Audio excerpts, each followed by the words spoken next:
and it was painful. It was a huge problem. No one really knew what to do. Businesses realised how much money they were losing. It was kind of an e-commerce boom. Last year, having this downturn Kind of left everybody a little bit in shit. Meta's shit now, it doesn't really deliver any sales. But I think what people need to stop getting so wrong is saying that Meta doesn't work.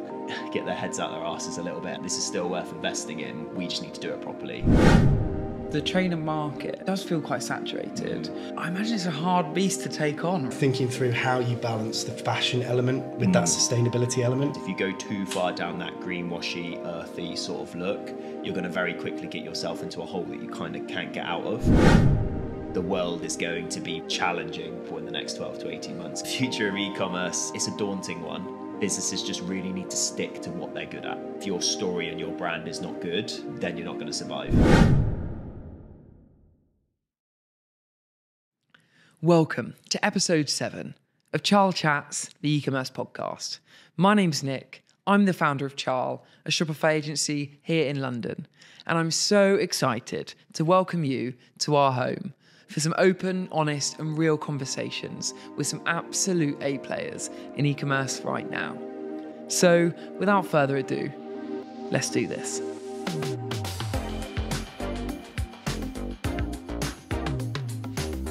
Ross, 220% year-on-year growth in just 2.5 years and invested by Leonardo DiCaprio. Tell us the story of Loki, Ross. Yeah, so Loki was founded by a gentleman called Emmanuel Rebo.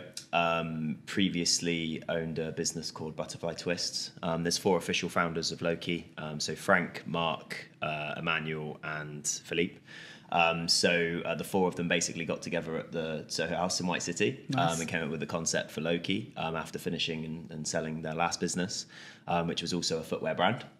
And they came up with the idea for this more conscious, more versatile brand that was a little bit more on trend, a little bit more modern, a little bit more conforming to the times of what we're going through at the minute with like circular economy, being more environmentally friendly, that kind of thing. And the other thing they wanted to challenge was the sort of cruelty-free nature of the sneaker industry. So they founded that business about 2.5 years ago. They started developing products. After 9 attempts, they made the first Loki sneaker, which was the Loki Origin. And everything sort of went from there. It's gone from strength to strength. It's attracted the interest of several Hollywood A-listers, amongst a whole host of other celebrities over the world. And ultimately, the brand is growing from a business-to-business perspective. It's growing from a direct-to-consumer perspective, and we're releasing more and more products, more and more ranges of products, which are growing on a huge scale basis from week to week. Oh, well, look, I'm so excited for this conversation because the growth that you guys have seen already has been phenomenal, really, in my view. I'm sure you'll share shortly, but, you guys are 2.5 years old and you're already doing 7 figures of revenue. And like you said, you're getting eyes on some absolute amazing A-list celebrities wearing the product, which is so exciting. So I just want to do a bit of a rewind now. And what led you to heading up e-com over at Loki, Ross? Yeah, so I guess my career started in agencies, quite similar to Charles, so digital marketing and e-commerce agencies about 10 years ago. Worked for the local agency, like a lot of people start their digital marketing career. Doing sort of performance marketing, very focused around performance marketing. Then went on to work for several sort of large-scale corporate brands in London and Bristol.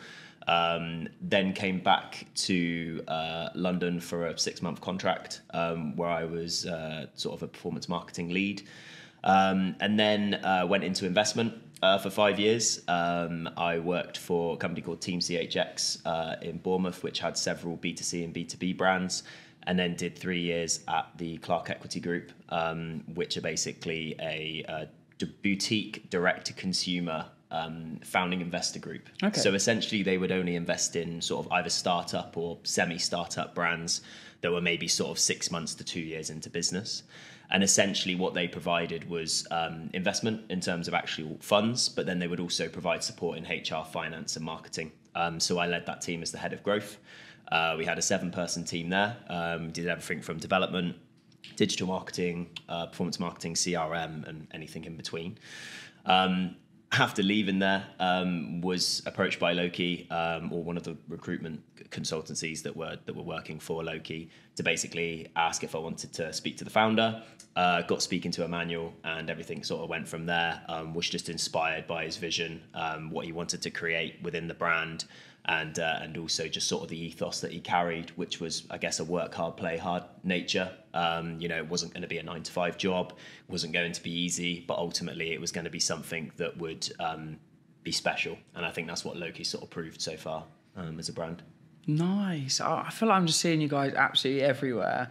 I mean, I feel like every time I go to Soho House, it's like all the staff are wearing them. I love it. I honestly, I see it everywhere, and all over LinkedIn. I'm always seeing your brand popping up. But being a bit honest though, like the trainer market does feel quite saturated, but also it feels like it's quite owned by. Whilst it's saturated, it feels quite owned by probably a small number of brands. Yeah. So I imagine it's a hard beast to take on, right? In terms of trying to come up with something different and unique. Yeah. So, with so much going on and also some really big players in the market, what is like Loki's thing that's allowing it to have that growth and really stand out from that? So I guess, in terms of our main sort of ethos is cruelty-free. I guess consciously developed in terms of how we manufacture products. And also just sort of making sure that as much as possible that we're using consistent sort of working processes. So in terms of how we develop the sneakers from a factory perspective, the materials we use, that they're sourced from reliable sources, and that also, I guess, like in terms of like the fabrics we use, that they're innovative and new, and that we're not using anything that's been around for years and years and years. So for example, the ocean plastic blend we use in the textile sneakers is something that's pretty new to the UK and US markets, and the same with the bio leather products that we make, which is made with 50% maize husk. Maize in a product is a pretty decent proportion. So something that we're really focusing on is trying to bring that element of innovation into our products as well as sticking to the on-trend fashionable side of it. Yeah, and it's like, sorry to jump in there, but it must be like thinking through how you balance the fashion element with that sustainability element. Yeah. You've only got a certain amount of real estate above the fold on a web page. So how do you kind of balance that? I think that's really interesting. Yeah, exactly. Yeah, I think, and that's something that we try and focus on. We're sort of style with purpose. So it's fashion first, it's purpose second. Yeah. Purpose is just something that should really come in brands just as standard nowadays. I don't really feel like there's any room for people to be like, oh, we're greenwashing, for example, or that we don't care at all. You have to sort of find that blend where it's all about how it looks, the desirability within the customer to buy the product, but then also having that purpose as just a consistent message that everybody should have. And I think most of the brands that I've worked at have sort of some form of that. But I think brands really get it wrong when they really push on the greenwashing side of it and try and push on being too green or having too many processes that conform to that. Yeah, absolutely. Because the goal of an e-commerce site is to sell products at the end of the day. So, you obviously want to kind of like reinforce your ethos as a brand, but, not block people from actually being able to browse products and check out. Yeah, exactly. That's the kind I'm of also thing. loving it feels like there's like a little bit of a trend right now of brands that are really exploring like new materials. Like Pangai just released like the coat with like, is it like flowers in it or something like that? Yeah. I'm really enjoying this new trend. It's like, whereas I think like if we go back like 10 years even, I don't think even people even gave it that much thought to the average consumer in terms of like, what is my product actually made of? Or am I wearing loads of leather? Or, people like Canada Goose get so much bad rep for having their like fur coats, which I think they've finally got rid of. Nike, everyone's walking around with cow leather on their feet. Like, exactly. I think the world is waking up to like, where are my products coming from and what's the impact that they're having, which I think is really exciting. Now, there are other players in kind of like cruelty-free trainers, right? People like Vagers and so on. So, how is that competition, do you find? Is it like direct or do you kind of... Yeah, I think this is it's a common misconception of Veya as well, because I don't know whether you say it Veya, Veja, however people say it. I think there's a million different ways to say it. But I think the common misconception of Veja is that they are vegan, and they're not. So obviously the majority of their range is made with leather. It's obviously developed in Brazil as well, which is obviously somewhere where they do obviously conform to more ethical practices. Wait, they're all leather? So they're not all leather. They have a vegan range, but they do make leather shoes. No so they way. make both. Yeah. I didn't know that. So if you go on their website and you actually look, it will say it on there. So there'll be a lot of people wearing Veja. I'm probably one of them. Yeah. So like they do, I wouldn't say the majority of their range is leather, but obviously that's something that a lot of people misconcept about Veja, that they are vegan, but they're not. So I think that's something where in the market, you're definitely right, there are other players in the market. There's a lot that we look into, and in the UK, there's a lot of SMEs that are growing from sort of, especially bio leathers, so vegan leather products, that we have to compete with. I think we're probably one of the biggest in the UK. In the US, it's a whole different market. So there's a lot of SMEs that are growing in this point, and like you said, it's very saturated, so you do have to find ways to sort of stand out. And in terms of how we're looking to do that, like I said, it's by bringing that social proof in, that credibility with sort of A-list celebs. We're also trying to build up USPs with more innovative fabrics than what they're using. Like I used the grape leather example. People might use different fruits in their leathers and stuff like that. But I think what we're trying to do is go, what's the best product in terms of durability, sustainability, and what actually looks good? So like a lot of these products they'll have a very sort of PU, high consistency of PU, which will basically make the product look awfully shiny, pretty much like a Primark pair of shoes, versus, like I said, a lot of the fabrics that people are using come across as very environmentally friendly, but they're not actually, because they're essentially made up of quite a high consistency of PU or recycled PU. So I think there is this real sort of, I guess, blindsiding of customers sort of through what's actually sustainable. It's like the whole stigma of like using recycled cotton. People use recycled cotton, but obviously there's a lot of water wastage that comes with recycled cotton. So I think it's all about looking into those processes and actually saying, right, how can we be the best that we can possibly be, rather than actually going, right, we're this, we're that, and making all these greenwashing claims. What we're actually doing is go, right, we're doing the best that we can with what we've got that's in the EU market. So obviously all of our sneakers are manufactured in Portugal, which obviously extremely sort of eco-conscious area in terms of manufacturing, versus places like, the Middle East, the Far East, and areas like that, which is notoriously where a lot of brands will manufacture.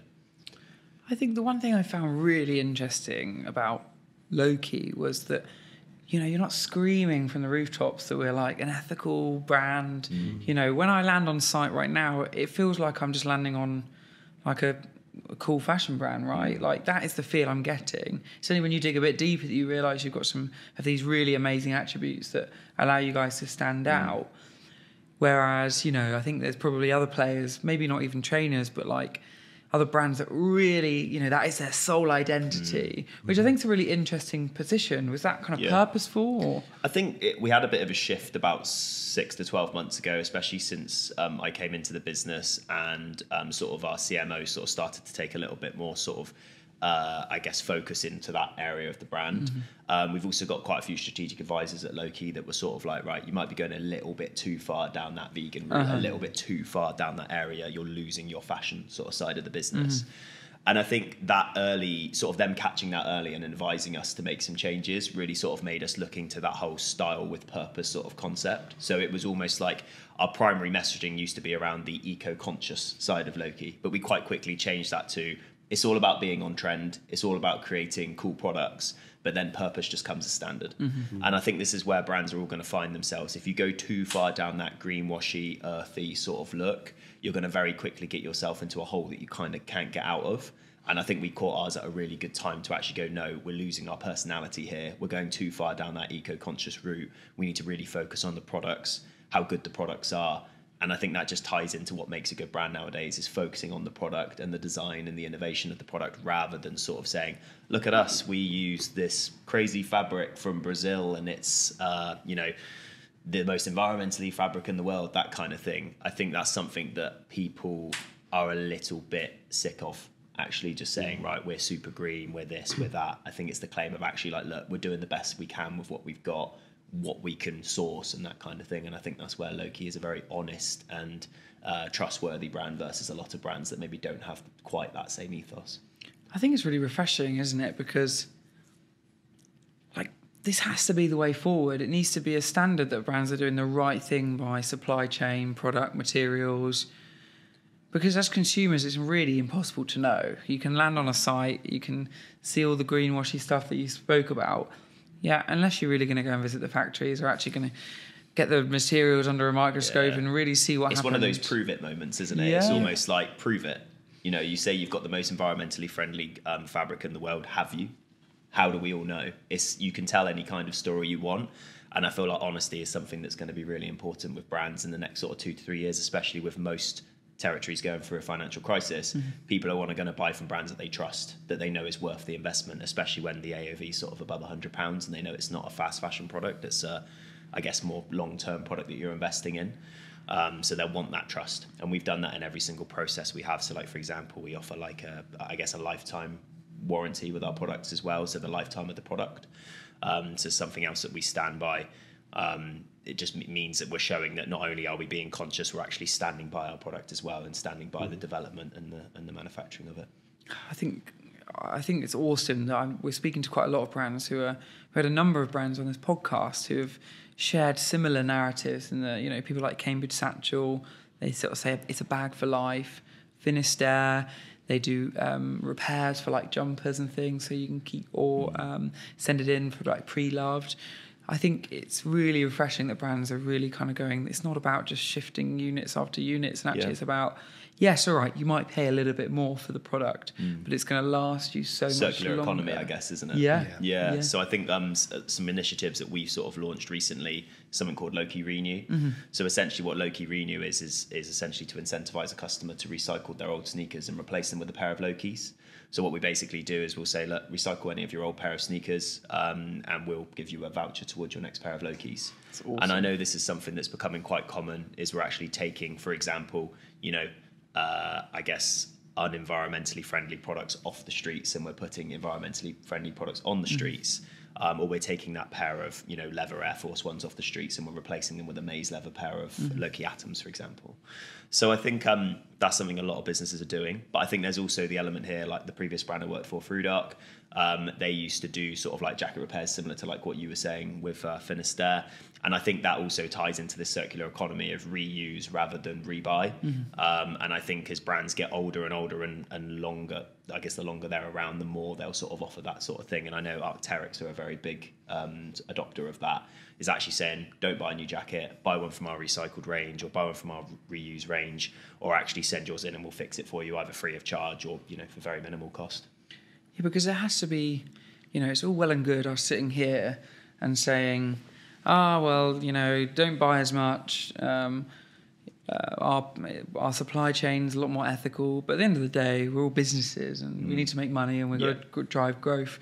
So, I think that circular economy idea is brilliant because it still allows businesses to keep making money effectively on products they've already made when they're kind of turning things around. But it's unrealistic to expect businesses to just do it at the cost of growth effectively. Yeah, and I think there's a lot of like, for example, if you look at like the allowable costs of acquiring a customer and retaining a customer, ultimately like an incentive like Loki Renew still costs less than the average CPO. So I think when we look at that and we break it down to like a senior leadership team like that and say, look, actually by paying for this their old sneakers to be recycled, giving them a $30 voucher is actually cheaper than the average cost per order. Yeah. So it makes sense. It just commercially makes more sense. So I feel like initiatives like that are going to become more popular when you actually look at it from a commercial standpoint. I've got an investment background, so I'm very focused around the financials and how they affect the business and how they affect the bottom line, essentially. So I feel like that's something that being able to sell that to your senior leadership team is obviously something that not only makes you feel good from a moral compass perspective, it actually donates to actually being a more commercially viable business as well. I'm just loving all these really unique ideas for acquisition that we're seeing at the moment from brands as the world of meta makes everything so much more expensive and challenging. Yeah. We've had brands on here that make no money for like their first 2 orders and so on. So I think all these initiatives that allow you to acquire new customers without relying on traditional digital marketing channels I'm all for, that diversification of getting customers through the door. Yeah. So speaking of acquisition, we've dropped some big names already in this chat already. People like Leonardo DiCaprio, Mila Kunis. What is your guys' secret of getting these A-listers wearing Loki? Because I want to know this. I want to know the ins and outs of how you guys are doing it. Yeah, I mean, it's the relentless pursuit of excellence from the CMO and the CEO and our president of North America, Frank. Essentially, they spend a lot of their time in America seeking out new relationships, new business partners, working with agencies as well over there to actually get the shoes into the costume designers or the fashion designers or the stylists, to actually put them on the celebrities when they're styling their outfits. Obviously, more recently, we've had them featured on like Sophie Turner, who's Sansa Stark in Game of Thrones. And, obviously having someone like that who is so on trend and current is really important to us. So we're not just getting it on sort of all of the, actors and actresses that were in films sort of 10, 15 years ago. We're actually focusing on the current. So there's a nice diverse range of demographics that we're appealing to.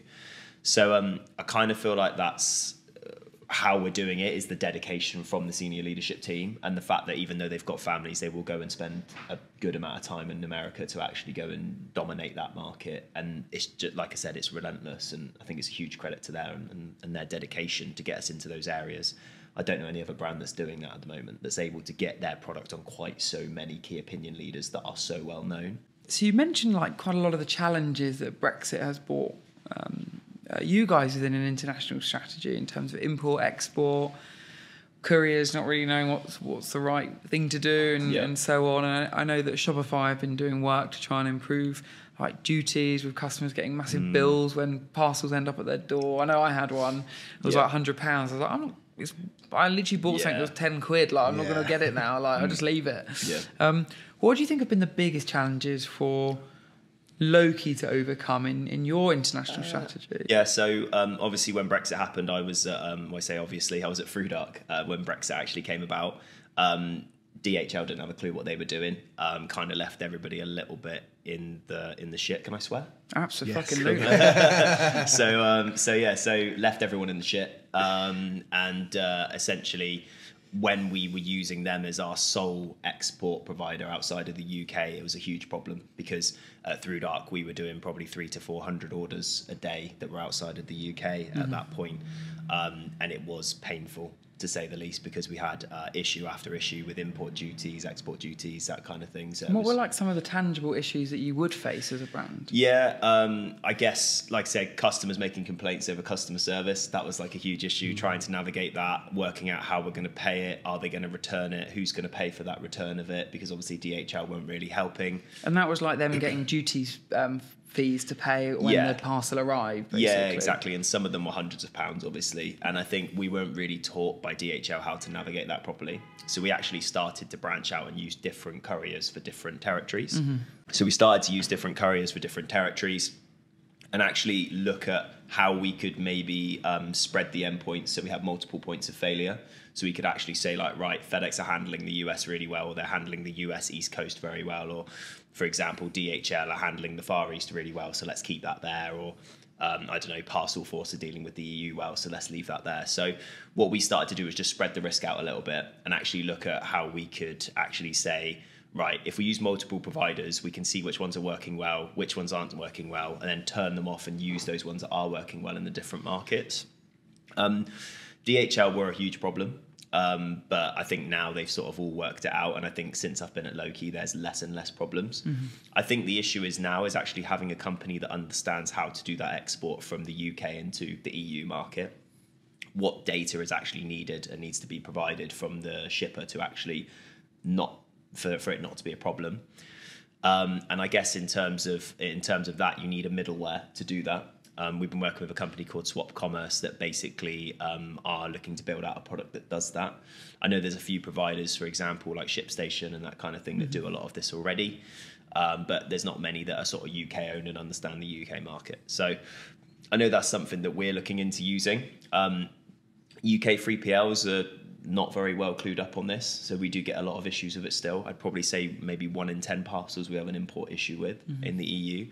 And usually that will be something simple like within Shopify, the country of origin's missing, or the HS code's not quite correct, or the commodity composition isn't quite correct. So there's a few issues like that we're still trying to address, but I feel like a lot of brands will have those issues probably for the next 2 to 5 years, where there's just not enough information out there about it. Yeah, and I think it's so daunting for a lot of brands as well. So, I mean, we get a lot of brands come to us for help with internationalization, and it's kind of like, they are at the level now, revenue-wise, where they know they need to expand into international markets, but there's so much to think about.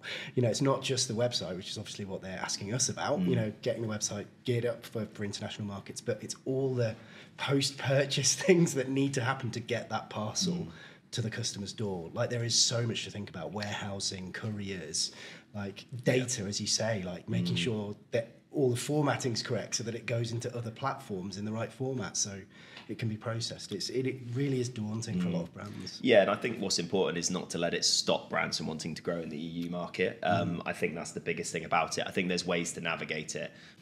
I think a lot of the technology just hasn't caught up yet either. Like even Shopify, in terms of, you know, estimating very accurate duties for customers to pay. We're seeing loads of our merchants leveraging like Globally. I wonder how long it will be until we really see a big, accurate catch-up. I know that, like, in the US, we've got, like, Shopify Markets Pro that's kind of in beta. How long that will take to come over to our little island that now has very little trade deals with everybody, but I don't know. So in terms of kind of, like, setting up new territories, you know, it's one thing getting the logistics right, but it's another thing actually targeting a new territory in itself, like the way we talk to customers, the way they want to be talked to, the way that they're used to shopping can often be very different. Yeah, what a lot of people don't know is Shopify Markets charge you 2% per every transaction, well, an extra 2% of every transaction fee to do the conversion from euros to pounds or dollars to pounds or anything like that, which obviously if you're a high turnover business is going to cost you thousands and thousands of pounds every year. I know Shopify are looking to make a lot of changes next year. For example, the introduction of Shopify functions, for example, so for checkout customizations. That's something that's going to change the way that they're doing it and moving away from the script editor, which a lot of brands I know use. But obviously, I guess script editor was so out of date anyway because they were still using Ruby scripts, which I think were from 1995 or something like that. So I guess that's going to change a lot, and the whole, I guess, economy of what Shopify is now as a brand is going to change. And I think they're going to have to do that to sort of keep up with businesses like Centra and those kinds of people that are sort of really sort of investing heavy into that sort of internationalization piece. Yeah, definitely. It's interesting you touch on the kind of checkout experience. I actually have a very strong theory about this.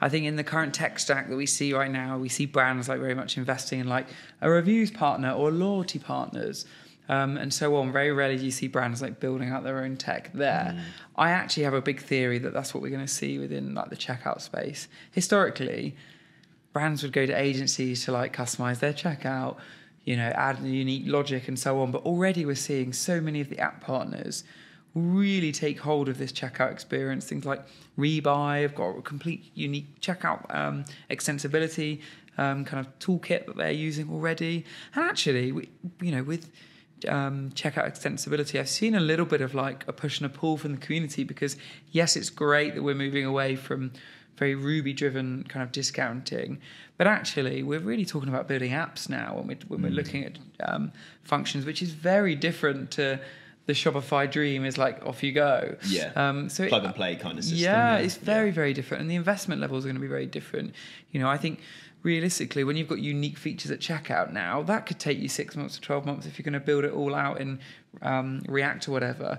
Whereas comparatively, it's very different in the way that we were thinking about checkout. So I've got my theory, and in about a year's time, I'll be able to tell you whether I'm right or not. Yeah, exactly. And I think Shopify are trying to take, I think maybe like a year ago, there was sort of the headless e-commerce boom. So people using hydrogen oxygen builds and actually running a completely headless site. I think quite quickly people realized that wasn't the way forward. And I think Shopify almost tried to take it away from that themselves, didn't they? To actually go, do you know what? You don't need to do headless. We're going to help you sort of get that headless experience without actually needing to do all of that development work. And I think like we learned those lessons with, you know, systems years ago, like BigCommerce and Magento, that you literally need a full-time development team to actually run those kinds of websites, which can work really well with a full-time development team. But if you don't have access to that, which a lot of businesses don't, you're going to have to use something like Shopify Plus, like Centra, someone like that, to actually run it on a sort of more drag and drop play or, you know, a more simple code-based play. I think the other thing, obviously, brands are doing as well is a lot of tech partners. So like, I'm going to mention Swap again. They actually use a custom private app to be able to run all of their stuff through Shopify, rather than a pre-built purpose app, which is on the App Store. And I guess the benefit of that is the customization of the app, but obviously it's more prone to failure. So I guess a lot of tech partners are moving into that private app space to sort of give it more customization. But then you still do get the pre-built apps that obviously still can add a lot of value. So you've got that nice flexibility between the two. And I think that will lend Shopify well in the future with releasing things like functions. You'll still have that stability of having multiple points of failure, of actually going, do you know what, there's something wrong with the checkout. We need to speak to Rebuy and get that fixed, for example, versus if you have everything within one ecosystem and completely custom built, you have to trawl through pages and pages of code to find an issue or a code conflict. Whereas with this, you can just, rip the app out, replace it with something new, and that becomes that new piece of tech that you integrate. And I think as things are like developing, it is becoming more brand dependent on the direction that you want to take your tech stack. You have some brands like, we support headless merchants, and we see some brands do it very, very well. And some brands actually are very shocked by how long everything takes, how expensive it is to maintain and run, because we've got to do all those connections and integrations manually every single time for most of the kind of tech partners that are out there. Whereas with Shopify, we're so used to, how long is that going to take to integrate? Oh, give me a few hours rather than a few weeks, for example. Exactly. So I think it is very brand dependent in terms of like, what's the view of the brand? Because I think, if we can leverage all of these partners' own APIs, you can build some really incredible things. Seeing people like build their own subscription portals out, leveraging the APIs of the different subscription partners and so on. I know we've integrated on some of our more recent builds, some of the people like Clayvu, we've used their API, so we're really in control of the code base, and we can be really in control of the on-site features. But it really depends on the amount of money that can be spent on maintaining that site, and also the expectations of the brand on how quickly things can move. Because I still personally, my view is I think with headless sites, they're slower to move and they're more expensive. But yes, they're faster and you have way more flexibility, etc., etc. It's a challenge. But just going back to kind of acquisition, I think what people need to stop getting so wrong is saying that Meta doesn't work, that TikTok doesn't work, because ultimately with the right content and the right strategy, they do. And it's how you distribute that budget between the different campaigns and the different stages of the funnel, which is going to ensure you're efficient and that it actually does work. So I think it's great that more brands are really looking at attribution models in terms of how, I think it's all really come about from where people have seen such big discrepancies with data between platforms. They're like, why does my Shopify say this and my GA says that?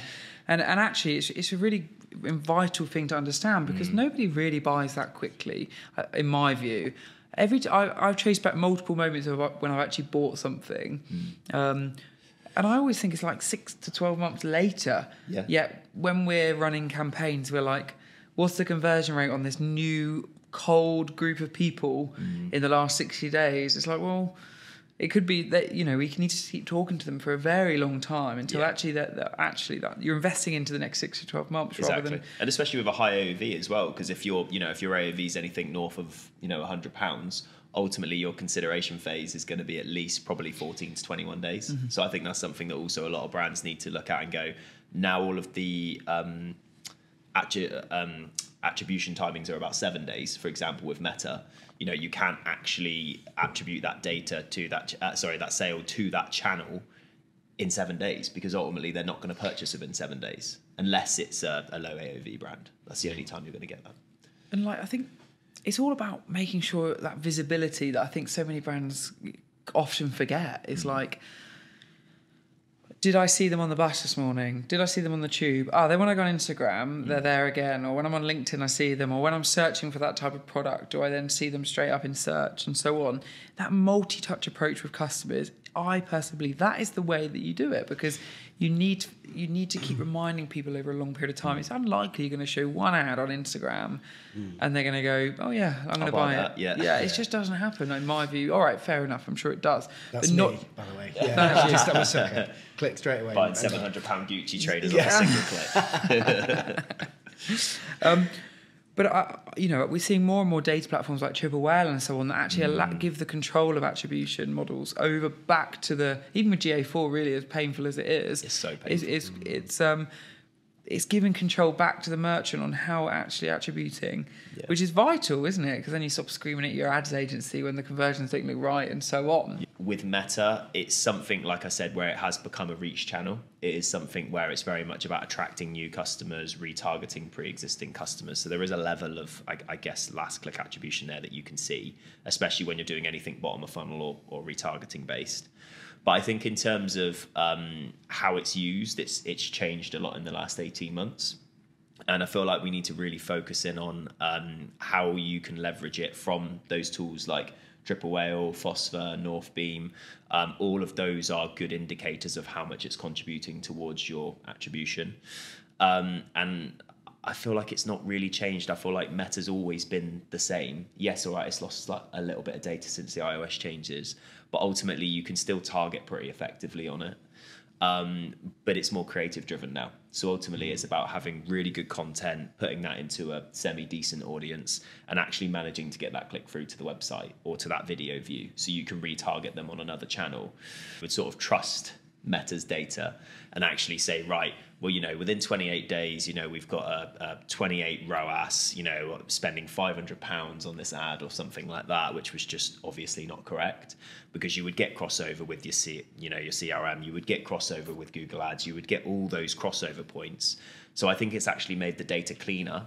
And I don't really feel like it's actually changed as much as what people say it is, because a lot of people go, Meta's shit now, it doesn't really deliver any sales, that kind of thing. It probably wasn't delivering that many sales before, but what it was doing was getting reach into the right areas with the right content.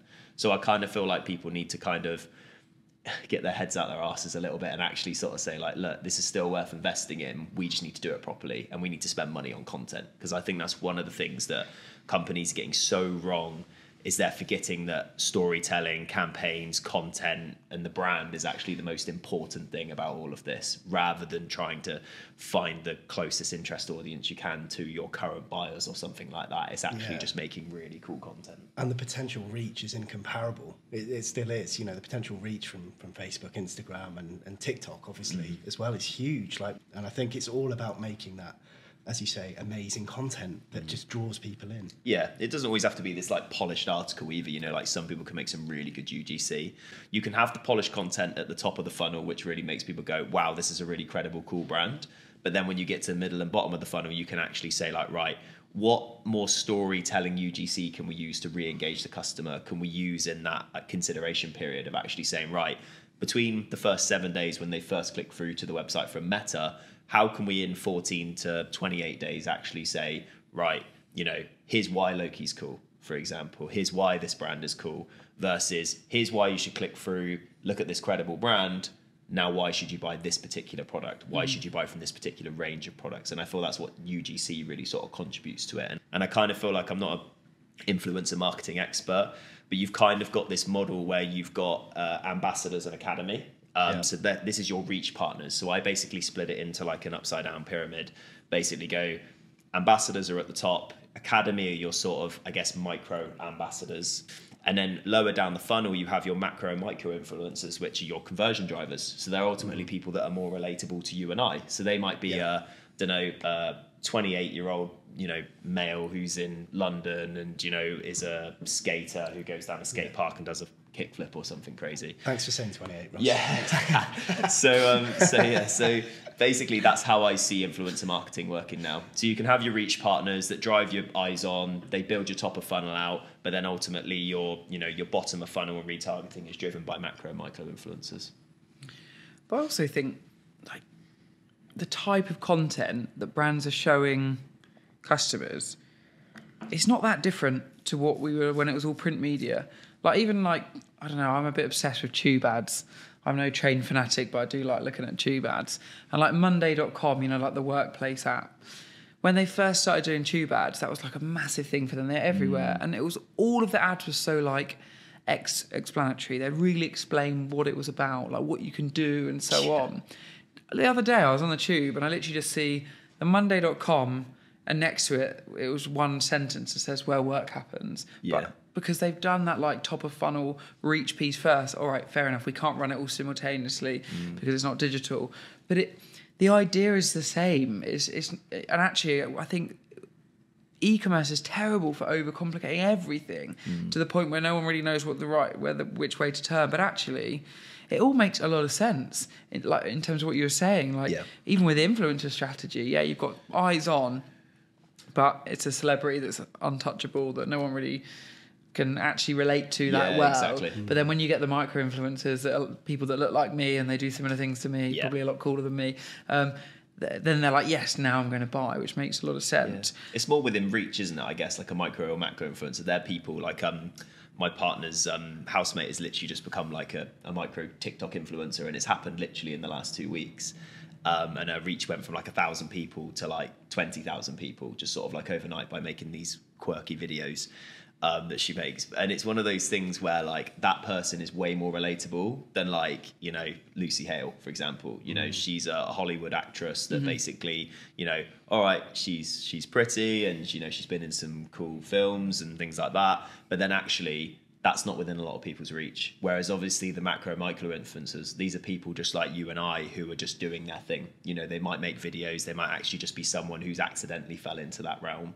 So I kind of feel like those are the people that are going to drive conversions. Those are the people that are going to make that consideration period a lot shorter and actually make them convert, versus somebody who is just going to put the name of the brand on the tongue of a consumer sort of thing. So I feel like that's what businesses need to invest in, is that sort of, I guess, upside down pyramid or funnel effect of have your ambassadors, have your academy, have your people that drive huge reach, but they're not going to sell anything for you. So you need to accept that that just sits into your multi-touch attribution model. You need to track that still. You still need to think about that in your marketing mix, but actually go, right, now we've done the hard bit. We've got the huge partnership with Leo, for example. How do we convert people lower down the funnel? How do we actually say, buy this product, you know, and make it relatable and make it trustworthy and make it credible? And just going back to iOS and how that actually impacted targeting, when it was all happening, it was like panic. And I think there still is a bit of panic, to be honest. But the way I thought about it is, well, you've still got loads of people on these platforms, you've still got loads of products, and you've got people that want to buy. Those three factors are still there. So it's in everybody's interest that we still sell. So it will work out. But what changes have you honestly seen? Obviously, I know there's an attribution window. But what changes have you found, good or bad, since the privacy updates in terms of targeting? I think it's made advertisers less lazy. I think like that's definitely like a big thing. People have focused way more on content. So through like the previous business who I worked for, their content is just blows every other brand out of the water, to be honest. They're like the story behind it, the way that they shoot it is just unlike anything I've ever seen before. And they put so much effort into that. They don't necessarily spend loads of money, but the effort in terms of planning and executing is just unrivaled. And I think that's what it's done for brands, is they've gone, right, we don't have this comfort blanket anymore that we can directly target the exact people we want to speak to. We have to be more broad and we have to let AI do its work. So I think the benefit of it is that it's made leaner teams. So I think potentially not so many people are investing in performance marketing managers or performance execs or head of performance marketing. They will just get a digital marketer to either work with an agency or they will just do it themselves because they'll just rely on the content people. So for example, at Loki, we have like a content team who actually work on this kind of thing versus actually employing loads of performance marketing people. We still have a performance marketer because I like someone just to manage the budgets and look at things and constantly analysing the data. But ultimately, less people are going to invest in that in the future. So I think that's probably the benefits that have come out of it. It's allowed you to run your team a lot leaner. It's allowed you to maybe focus less on, I guess, single touch attribution, which is where a lot of, I guess, especially like I said, being investment, used to really focus on single touch attribution. It's actually made people go, right, we need to have a more open-minded approach to this. We need to really focus on content and we really need to focus on who our demographic is and who we're trying to appeal to, rather than targeting them with, you know, soulless content. We're actually going, right, there needs to be soul in our content because we don't have that luxury anymore. So it's definitely made people less lazy, and it's definitely made teams a lot leaner. And I think, you know, a lot of performance marketing agencies are switching almost now to being like a hybrid approach between data-driven and content-driven, rather than before it was all about data. It was all about, you've got a cool product, take some nice photos of it, put them on Instagram. It's lazy. Actually people are now like, we've got to tell a story. We've got to build a brand. We can't have that luxury of going, I'm going to speak to this exact person anymore. Do you know what kills me? Like everyone, the out of the box Instagram story ads where you just have the product. I can't. They must convert well because they just look terrible, and everyone seems to use. Oh, you mean them. ASC? Yeah. So the ones that are just shopping campaigns. Yeah. I just absolutely hate them with a vengeance. But maybe they work. I don't know. I don't have the data. It's like Google Shopping. So I think like when you're sort of at the middle or bottom of the funnel or retargeting, they obviously work very well because they give you a really clear view of what the rest of the range looks like. Or if somebody's looking for something in particular and you have enough data to be able to target those people, obviously those do convert well in that standpoint. From a top of funnel standpoint, and don't believe what any meta sort of account manager will say, they do not convert. They may look like they convert because obviously what they're doing is they're targeting your whole funnel with just an advantage shopping campaign versus, for example, years ago how like DPAs used to work, so dynamic product ads, which was the old advantage shopping campaigns. Those were very much more like you could actually target a particular part of the funnel. So how we used to use them years ago is you would do very brand focused at the top of the funnel, middle and bottom of funnel, or retargeting. You would maybe use DPAs to sort of show customers the range. You'd maybe customize your feed to make it look slightly more attractive, that kind of thing. Nowadays with ASC, they're going, put those out or put random batches of ads out and we'll try and find the right people to buy this product. And I hate them. It is. It's one of those things. Once again, it's lazy. Yeah. So it's kind of almost like from a content perspective, you're less lazy. But then from a data perspective, people are getting really lazy. So you've kind of got to find that balance. And I think a lot of brands struggle with that to actually go, are we too content driven or are we too data driven? And I feel like if you come from any kind of commercial or financial background, you'll be too data driven. So if your founder or your CEO is financially driven, then obviously that's where they'll focus. Versus somebody who's maybe a little bit more of a creative or, that kind of thing, they'll focus more around the content and is the content right, but they won't really care about budgets and how much they're spending and multi-touch attribution. So I think that's kind of where there's an issue here at the moment. And I think humans we are creatures of habit, aren't we? So like even just like seeing that ad consistently across brands almost gets your brain into, do I like these products? It kind of like puts your head into that moment of like conversion mode, which I think is interesting, right? Like Google's not very pretty, but when you land on it, you have a nose and you know what you're doing. Yeah. And part of me does wonder if there's psychology behind that where actually, hopefully a brand's warmed up their audiences first before they're blasting these ugly product cards at me. But at the same time, at least I'm like, oh, I know this brand, I know they're cool, and here's their product, which I get.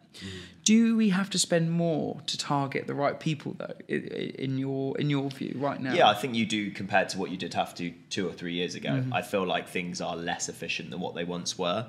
But I do also think there's this stigma that like people think that it's more expensive than what it ever was. But it is because of the attribution window. So ultimately, any high AOV brands are going to see that huge drop off. But ultimately, it's no different than what it ever was before. You're just not able to track it as effectively. I saw an article, it was last week, and it was like the future of e-commerce is in B2B, which I think is a really interesting concept. Is like, I think it's a difficult time to assess these big, bold statements anyway, when the cost of living is up and so on, and people's buying habits are changing. But it is very interesting that actually B2B, I still think is a very untapped market for the e-commerce space. Yeah. When you say e-commerce, you think direct to consumer, people at home sat on their phones or their iPads or whatever buying. But actually, I think as brands scale their B2B ops even more and more, it makes sense that all this like customer experience work that's been done for direct to consumers gets placed straight to wholesale customers in this exact same way. Like we're engaging with way more B2B projects right now. We're about to launch one in terms of the UI considerations are really unique as well. Like allowing customers to be able to select loads of sizes and then press add to cart in one click. And having that like D2C head on for wholesale customers is, I think, especially with Shopify as a platform in particular, I think something like Magento has perhaps always been a bit more B2B focused. Whereas Shopify is relatively new. Obviously Shopify Plus, has that B2B capability. But I think a lot of brands just, are looking at having a wholesale offering, but keeping that as a retail type experience. And, I guess Shopify's always sold itself as an omni-channel system, hasn't it? It's never sort of said we're solely D2C, we're just for the little pottery maker and in your shed kind of thing. I think they've always sort of focused on the fact that they want to grow the business to be this epicenter of what commerce is, essentially. So they're investing obviously more on the wholesale side of things. I think they got it really wrong with the first rollout, but I think next year they're probably going to commandeer that market and actually go, do you know what? We're going to give you wholesale sites with not only sort of like multi-pricing for, B2B customers, but also allow you to customize your store, and we'll add this feature in and this feature in, and we're going to steal this part from Magento, and we're going to steal this part from Jaw, for example, which is obviously like a specific wholesale product. So I kind of feel like that's what Shopify need to do. They need to take stocks in what other businesses are doing in the tech industry, for sure, and actually go, right, we're going to take all these good bits and we're going to develop it into something that was way better than Shopify wholesale, because ultimately the first rollout was a bit of a failure. They're kind of getting everything right from a D2C perspective right now, and the updates that they've announced for next year are obviously really exciting. But I feel like in the B2B space, they've got to allow customers to be able to invest in that, especially from a Shopify Plus perspective. It's one thing a lot of the other omni-channel systems are not doing. So I think that's where Shopify can really start to separate themselves as they do start to get more competitors in people like Centra, as Big Commerce and Magento start to change their businesses. I don't know whether is it Magento that's just been invested in by Adobe as well. So obviously their system's going to change, but so I think things like that are going to change the way that those businesses operate. So Shopify need to be ahead of that curve right now, and I feel like currently they've kind of slipped up a little bit with not rolling out Shopify wholesale properly. Probably should have taken an extra few months and done it in the way that they should have, because they've lost quite a lot of the good features that they probably could have had in there. Well, look, Ross, I'm going to leave you with one final question, and it is a bit of a big one, but where do you think the future of e-commerce is going, and what's it going to look like? Yeah, so I think the future of e-commerce is it's a daunting one. I think ultimately brands are going to have to keep a really strong ethos, and they're going to need to be patient and keep their heads in the next sort of 12 to 18 months. Ultimately, having a good brand with good campaigns and good storytelling is going to be really, really key. I think we're coming away from this data-driven era, which is essentially what happened through the pandemic and that side of things, where we could be so precise with who we're targeting. I feel like in terms of now, especially in the, actual UX and CRO side of things, businesses are going to need to invest huge amounts in that, because a lot of campaigns are going to be publisher-led, partnership marketing-led, PR-led, rather than actually being like performance marketing and acquisition focused. I think that's very much going to become a middle and bottom of funnel sort of channel, versus before you could use that for top of funnel. So I feel like the future is daunting. I think getting it right is really hard. Having clear USPs is really hard, because everybody's trying to do everything and capitalize on everything right now. For example, apparel brands are trying to do boots, or, sneaker brands are trying to do clothing or accessories. I feel like businesses just really need to stick to what they're good at, and I think if you're actually just focusing on what you're really good at, make it absolutely shit hot and just really hone in on that piece. Because I think what's happened to a lot of people through the pandemic, we had this e-commerce boom, people got very greedy, and then actually what they did is they took the focus away from the brand and the product, which is ultimately the most important thing. You can have the clever e-com people, you can have the clever marketing people, you can have the clever CRMs and performance marketing people, but ultimately if your story and your brand is not good, then you're not going to survive. And I think the world is going to be more and more challenging for people in the next 12 to 18 months, because there's more people doing startups than ever before.